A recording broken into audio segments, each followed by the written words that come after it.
હારીજ શહેરમાં એક જ્વેલર્સના સંચાલક પોતાના ગ્રાહકોના બનાવવા લીધેલા દાગીના આભૂષણો બનાવીને પરત આપ્યા વિના દુકાન બંધ કરીને લાખો રૂપિયાના દાગીના સાથે ક્યાંક જતો રહ્યો હોવાનું ગ્રાહકને જણાતા ગ્રાહકે પોતાની સાથે આ જ્વેલર્સે રૂપિયા 5.30 લાખ તથા અન્ય ગ્રાહકો સાથે છેતરપિંડી આચરી હોવાનો આક્ષેપ કરતી ફરિયાદ ગ્રાહકે નોંધાવતા ચકચાર મચી ગઈ હતી। આ અંગેની મળતી માહિતી મુજબ હારીજ તાલુકાના અરીઠા ગામે રહેતા અને ખેતી તથા પાર્લર ચલાવતા નરેશ રમેશભાઈ જોશીએ હારીજમાં નગરપાલિકા કોમ્પ્લેક્સમાં આવેલી ચામુંડા જ્વેલર્સના સંચાલક દિનેશ રે સરવાલ હારીજવાડા સામે હારીજ પોલીસ સ્ટેશને ફરિયાદ નોંધાવતા પોલીસે આઈપીસી 406-420 મુજબ ગુનો નોંધ્યો હતો। આ ફરિયાદમાં કરાયેલા આક્ષેપ મુજબ નરેશભાઈ રહેઠાણ અરીઠા છેલ્લા 10 વર્ષ હારીજ ચામુંડા જ્વેલર્સમાં દિનેશ રાવલને ઓળખતા હોવાથી તેમની પાસે સોના ચાંદીના દાગીના બનાવડાવતા હતા।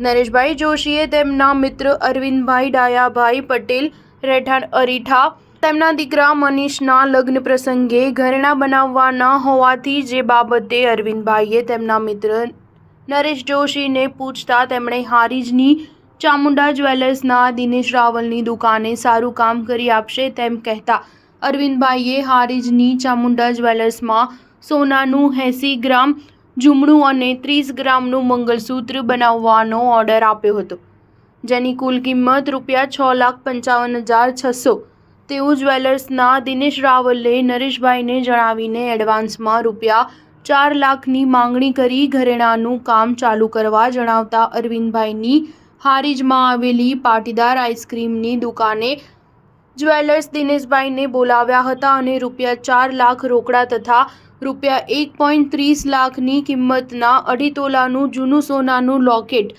એમ કુલે મળી રૂપિયા 5,60,000 ઘરેણાં બનાવવા એડવાન્સ પેટે આપ્યા હતા। બાકીના રૂપિયા 1,25,000 15 દિવસ બાદ ઘરેણાં બનાવી આપેથી આપવાનું નક્કી કર્યું હતું।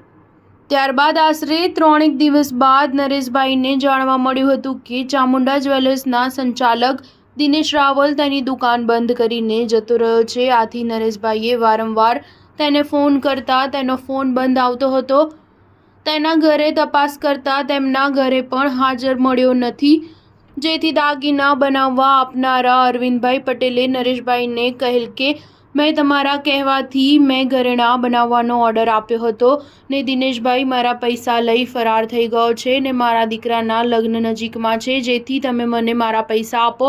જેથી નરેશભાઈએ તેમના મિત્ર અરવિંદભાઈને રૂપિયા 5,30,000 આપી દીધા હતા। નરેશભાઈ રમેશભાઈ 7 હારીજ સબરી પ્લાઝામાં પાર્લર છે, મારે ખેતીનો ધંધો કરું છું। ગઈ 28/8/2023ના રોજ મેં નગરપાલિકા શોપિંગ સેન્ટરમાં આવેલી ચામુંડા જ્વેલર્સ નામની દુકાન ચલાવતા દિનેશભાઈ ગોવિંદભાઈ રાવલ ને દાગીનાનો ઓર્ડર અપાવ્યો હતો, જે મારા મિત્ર અરવિંદભાઈ પટેલના દીકરાના લગ્ન હોવાથી તે પછી અમે ઓર્ડર આપ્યા પછી 6,55,600નો એને મેં ઓર્ડર આપ્યો હતો। એમાં 5,30,000 અમે રોકડા આપ્યા એને। 3 દિવસ પછી મને સમાચાર મળ્યા કે દિનેશભાઈ હારીજ છોડીને ભાગી ગયેલ છે। એના 7-8 મહિના મેં રાહ જોઈ પણ એનો કોઈ જવાબ આવ્યો નથી। પછી મેં હારીજ પોલીસ સ્ટેશનમાં ફરિયાદ નોંધાવેલ છે। શું આપની શું માગણી છે? મારા પૈસા મને પરત મળે એવી માગણી છે। કુલ રકમ છે મારી 5,30,000 રૂપિયા। એમાં 4 લાખ રૂપિયા મેં રોકડા આપેલા છે, 1,30,000નું સોનું આપ્યું હતું એના જૂનું।